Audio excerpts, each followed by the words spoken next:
दुनिया का सबसे बड़ा धर्म युद्ध महाभारत में कुरुक्षेत्र की रणभूमि पर उस समय के दौरान भगवान अपने शिष्य अर्जुन को कुछ बातें समझाई थी, जिसे हम गीता सार भी कहते हैं। लगभग 5000 साल से भी ज्यादा का वक्त महाभारत के युद्ध को बीत चुका है, लेकिन आज भी लोग भगवत गीता के सार को उतना ही महत्व देते हैं। तो चलिए आगे बढ़ते हैं। गीता का सार। व्यर्थ की चिंता क्यों करते हो और व्यर्थ में ही डरते हो? तुम्हें कौन मार सकता है? आत्मा ना पैदा होती है ना ही मरती है। जो हुआ वह अच्छा हुआ, जो हो रहा है वह भी अच्छा ही है, जो होगा वह भी अच्छा ही होगा। जो बीत गया उसका तुम पछतावा ना करो और भविष्य की चिंता भी ना करो, अभी तो वर्तमान चल रहा है। इस युद्ध में तुम्हारा क्या गया? जो तुम रो रहे हो, तुम क्या लेकर आए थे? जो खो दिया तुमने, क्या तुमने पैदा किया था? जो खो दिया तुमने, तुम ना कुछ लेकर आए थे ना कुछ लेकर जाओगे।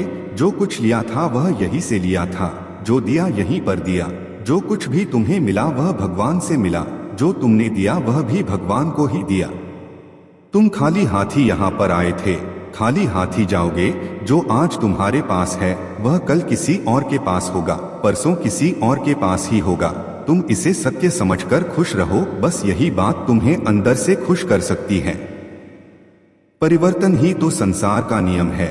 जिसे तुम मृत्यु समझते हो वही तो एक नया जीवन है। इस संसार में तुम एक ही क्षण में करोड़ों के स्वामी बन जाते हो, तो वही दूसरे सर दरिद्र एबी बन जाते हो। मेरा तेरा, छोटा बड़ा, अपना पराया, इन सब चीजों को अपने मन से निकाल दो तो फिर सब कुछ तुम्हारा है। तुम इन सब के हो। यह शरीर भी तुम्हारा नहीं है, नहीं तुम इस शरीर के हो। यह अग्नि, जल, वायु, पृथ्वी, आकाश, इन सब चीजों से मिलकर शरीर बना है। आखिरकार इन सब में ही मिल जाएगा, लेकिन यह आत्मा स्थिर है। और तुम क्या हो? तुम्हें अपने आप को भगवान के सहारे छोड़ देना चाहिए। तुम्हारे लिए यही सबसे उत्तम उपाय है। जो उनके सहारे को जाता है वह भय, चिंता, शोक से दूर और मुक्त हो जाता है।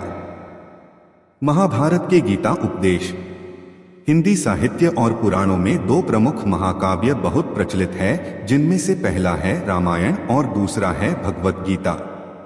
यह हिंदी मान्यताओं के अनुसार पवित्र ग्रंथों में से एक है।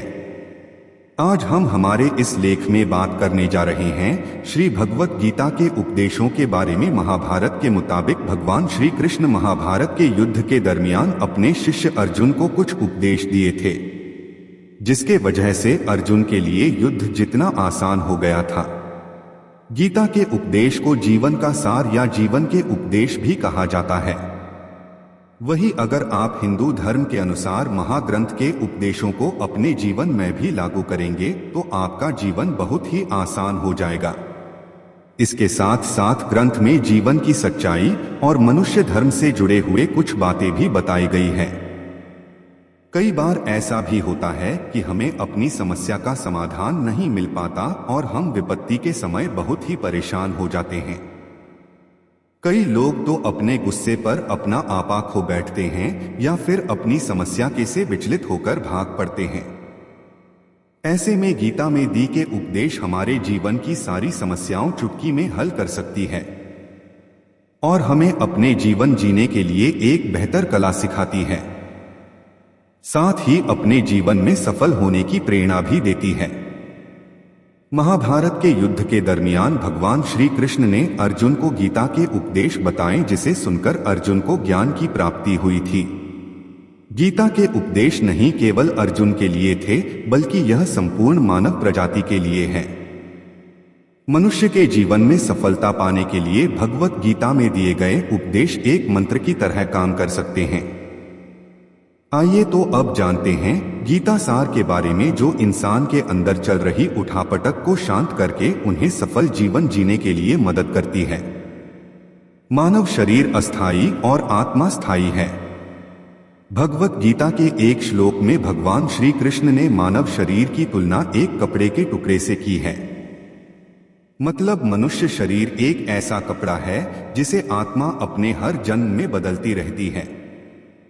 इसका मतलब मनुष्य का शरीर आत्मा के लिए एक अस्थायी वस्त्र की तरह है, जिसे उसे अपने हर जन्म में बदलना पड़ता है। गीता का यह उपदेश हमें यह सिखाता है कि हमें मनुष्य के आत्मा से प्यार करना चाहिए। उनकी पहचान उनके आत्मा से करनी चाहिए। हमें मनुष्य के शरीर से आकर्षित नहीं होना चाहिए। मनुष्य के भीतरी मन को समझना ही उचित होता है। जो लोग मनुष्य के शरीर से ही केवल प्यार करते हैं, ऐसे लोगों के लिए गीता का उपदेश बहुत कुछ सिखाने वाला साबित हो सकता है। जीवन का एकमात्र सत्य है वो है मृत्यु। गीता के इस उपदेश में भगवान श्री कृष्ण ने यह बताया है कि इंसान को जन्म मरण के चक्र के बारे में जान लेना चाहिए, क्योंकि मनुष्य के जीवन का एकमात्र सच जो है वह मृत्यु है। क्योंकि जिस भी इंसान ने इस दुनिया में जन्म लिया है उसे एक न एक दिन इस संसार को छोड़कर जाना ही पड़ता है, और यही इस दुनिया का अटल सत्य है। लेकिन इस बात से भी नकारा नहीं जा सकता कि हर इंसान अपनी मौत से भयभीत रहता है। इसलिए मनुष्य को जीवन की अटल सच्चाई को जान लेना चाहिए और अपनी वर्तमान की खुशियां को भी खराब नहीं करना चाहिए। गुस्से पर काबू करना चाहिए, क्योंकि क्रोध से व्यक्ति का नाश हो जाता है। भगवान श्री कृष्ण ने इस उपदेश में यह बताया है कि क्रोध से मनुष्य को भ्रम पैदा होता है और भ्रम में वह अपनी बुद्धि का विनाश कर बैठता है। क्रोध में जब मनुष्य की बुद्धि काम नहीं करती है तब मनुष्य का तर्क वितर्क करने की क्षमता नष्ट हो जाती है और व्यक्ति का वही नाश हो जाता है।